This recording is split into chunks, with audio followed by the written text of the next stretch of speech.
This area is called La Pointe à Carrière. It is named for the Chevalier de Carrière, whose stately home occupied the area where this building now stands.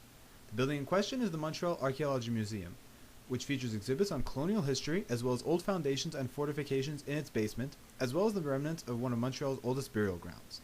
The Chevalier de Carrière was responsible for the Great Peace of 1701, which ended wars between native groups and North America's European colonists for a half-century. The area around it became a market in 1706, and in 1855 was named La Place Royale, at the same time this building was named Montreal's Customs House. De la Commune Street, today a favorite tourist spot, was a small river used mostly as a sewage line until it was covered and made into a road in 1840. The Montreal port serves mostly for private and tourist boats throughout the year. However, the occasional shipping boat can still be seen passing through on its way down the St. Lawrence River.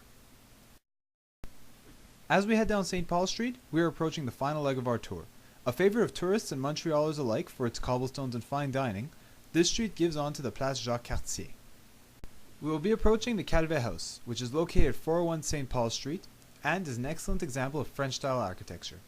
These characteristics include a large stone firewall that elevates above the roof to prevent mass fires, as well as windows that get progressively smaller on the higher floors. There is also uneven fieldstone, which is another characteristic of this French style. Our next location will be the Notre-Dame de Bon Secours Chapel. Notre-Dame de Bon Secours Chapel was built in 1657. The chapel was originally built in wood. The construction of the chapel was taken on by Marguerite Bourgeois 4 years after she arrived in Ville-Marie. The structure was originally 40 feet and was remodeled in stone and enlarged by 35 feet. The chapel was razed by a fire in 1754 and only the foundation remained. Rebuilt 21 years later in 1775 and renovated for aesthetic reasons in 1885. Inside, suspended from the ceiling, are miniature ships to bring to mind that the Notre-Dame de Bon Secours Chapel was once the sailors' church. Also within the chapel is Marguerite Bourgeois' tomb and a museum dedicated to her life and accomplishments. 4 generations of the Papineau family were raised in this house at 440 Bon Secours Street, including Louis-Joseph, who was a Lower Canadian politician and leader of the 1837 rebellion.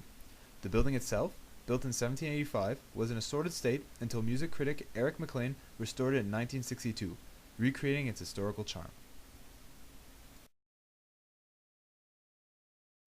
Today it is but a series of shops and boutiques.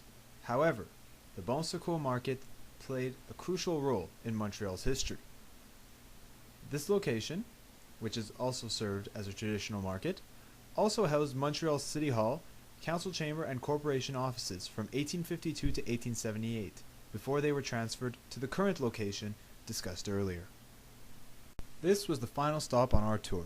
From this location, one may walk back to Place Jacques-Cartier and begin exploring the wonderful sights that we have presented to you throughout this short video. Thank you very much.